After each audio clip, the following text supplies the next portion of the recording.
નમસ્કાર મારા વાલા દર્શક મિત્રો, દેશ વિદેશમાં વસતા મારા દરેક દર્શક મિત્રોને હર હર મહાદેવ અને જય સ્વામિનારાયણ. મિત્રો, વાત કરીએ તો કેટલાક લોકોને ઉઠતી વખતે કે બેસતી વખતે હાડકામાંથી અવાજ સંભળાય છે. આ હાડકાં નબળા પડવાના લક્ષણો છે. તેને તબીબી ભાષામાં ક્રેપિટસ કહે છે. મિત્રો, વાત કરીએ તો અત્યાર સુધી થયેલા સંશોધનો દર્શાવે છે કે આ ઘૂંટણ અથવા હાડકાની સમસ્યાઓનો પ્રારંભિક સંકેતો છે. જો તમે આ સમસ્યાને નજરઅંદાજ કરો છો તો તમને ભારે પડી શકે છે. મિત્રો, આજના વિડીયોમાં આપણે વાત કરશું કે કયા લોકોને ઘૂંટણમાંથી અવાજ આવવાની સમસ્યા થાય છે અને આના ઉપાયમાં આપણે શું કરી શકીએ.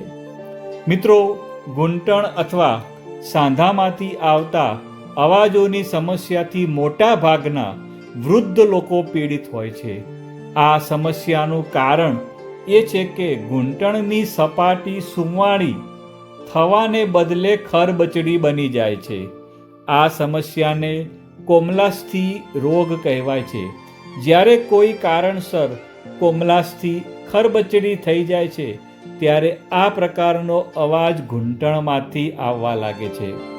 મિત્રો, હાડકાં વચ્ચેનું લુબ્રિકેશન ઓછું થવાને કારણે આ અવાજો સંભળાય છે અને ત્યારે જ સંધિવા જેવા રોગો શરીરના સાંધાને ઝડપથી પકડી લે છે.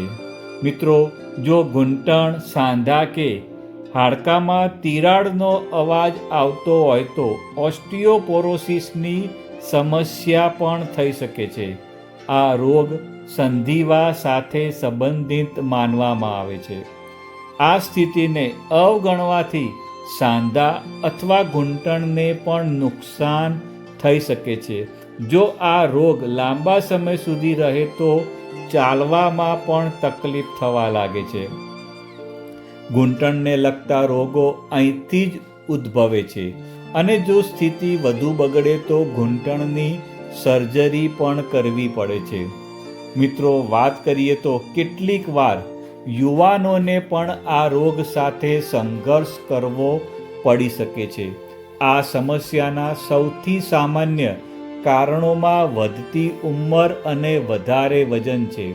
યુવાનોમાં વધારે વજનના કારણે હાડકામાંથી અવાજ આવવા લાગે છે.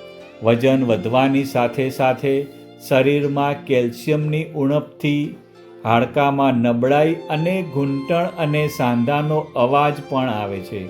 આ સમસ્યા યુવાનોમાં જ વજન નિયંત્રણના અભાવે જોવા મળે છે. મિત્રો, આ સમસ્યાને અવગણવાથી ઓસ્ટિયોઆર્થ્રાઇટિસ જેવી ગંભીર સમસ્યાઓ પણ થઈ શકે છે. મિત્રો, વાત કરું તો ઘણા બધા એવા સુપર ફૂડ્સ છે જે હાડકાના અવાજથી રાહત આપવાનું કામ કરે છે. તેની અંદર વાત કરીએ તો ડુંગળી અને લસણ. મિત્રો, ડુંગળી અને લસણમાં રહેલું સલ્ફર લુબ્રિકેશનનું કામ કરે છે. તેનાથી પગનો સોજો ઓછો થાય છે. બીજી વાત કરીએ તો મિત્રો, લાલ capsicum vitamin A, C, B અને K થી ભરપૂર હોય છે. અઠવાડિયામાં તમે એકવાર લાલ કેપ્સિકમ ખાઈ શકો છો. મિત્રો, વાત કરીએ તો આદુની અંદર બળતરા વિરોધી ગુણ હોય છે જે હાડકાના દુખાવા અને સોજામાં રાહત આપવાનું કામ કરે છે. મિત્રો, પ્રોટીન, ફાઇબર, કેલ્શિયમ અને આવશ્યક ખનિજોથી ભરપૂર કઠોળ એ બેસ્ટ સુપર ફૂડ કહેવામાં આવે છે.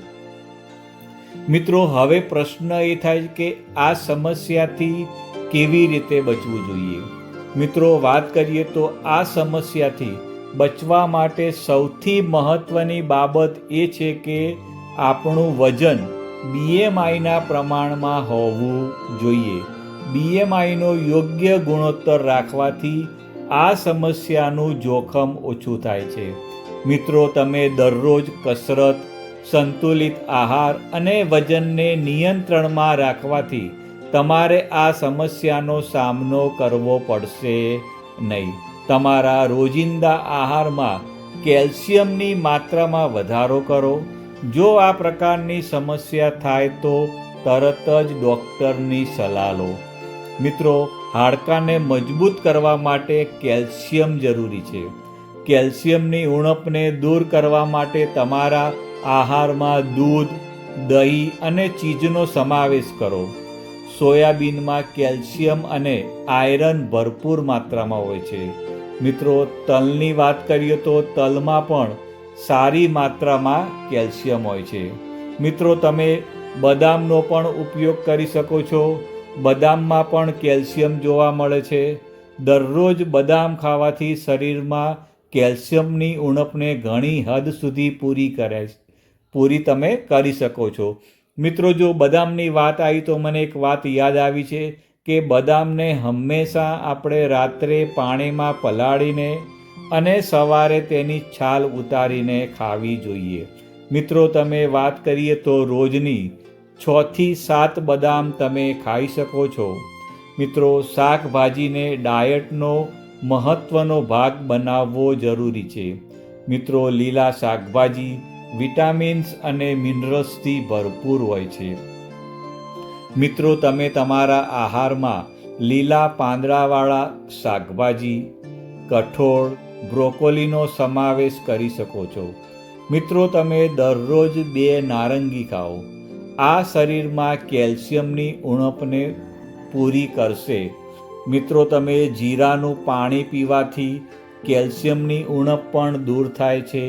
મિત્રો, વાત કરીએ તો રાગીને તમારા આહારમાં સામેલ કરો. મિત્રો, રાગીની અંદર પણ ભરપૂર માત્રામાં કેલ્શિયમ હોય છે. તમે રાગીની વિવિધ બનાવટો બનાવીને પણ ખાઈ શકો છો. મિત્રો, રાગીના તો ઘણા બધા ફાયદા છે, એટલે ચોક્કસ તમારા આહારમાં રાગીને તમે સામેલ કરો. તેનાથી પણ તમારે જે કટકટનો અવાજ આવે છે તેની અંદર ચોક્કસ ફાયદો થશે. મિત્રો, જો તમને મારો વિડીયો સારો લાગ્યો હોય તો લાઈક કરવાનું ભૂલતા નહીં અને તમારા બીજા મિત્રોને પણ આ વિડીયો શેર કરજો. અને જો તમે મારી ચેનલ ઉપર પહેલી વાર આવ્યા હોવ અને જો વિડીયો પહેલી વાર તમે જુઓ છો અને જો તમે હજુ સુધી ચેનલને સબસ્ક્રાઈબ ના કરી હોય તો જલ્દીથી ચેનલને સબસ્ક્રાઈબ કરી દેજો. મિત્રો, તમે મારો વિડીયો છેલ્લે સુધી જોયો એ બદલ તમારો ખૂબ ખૂબ આભાર. અને મને વિશ્વાસ છે કે આ વિડીયોના માધ્યમથી તમે કંઈક નવું શીખ્યા હશો. આવજો મિત્રો, બાય બાય, આવજો.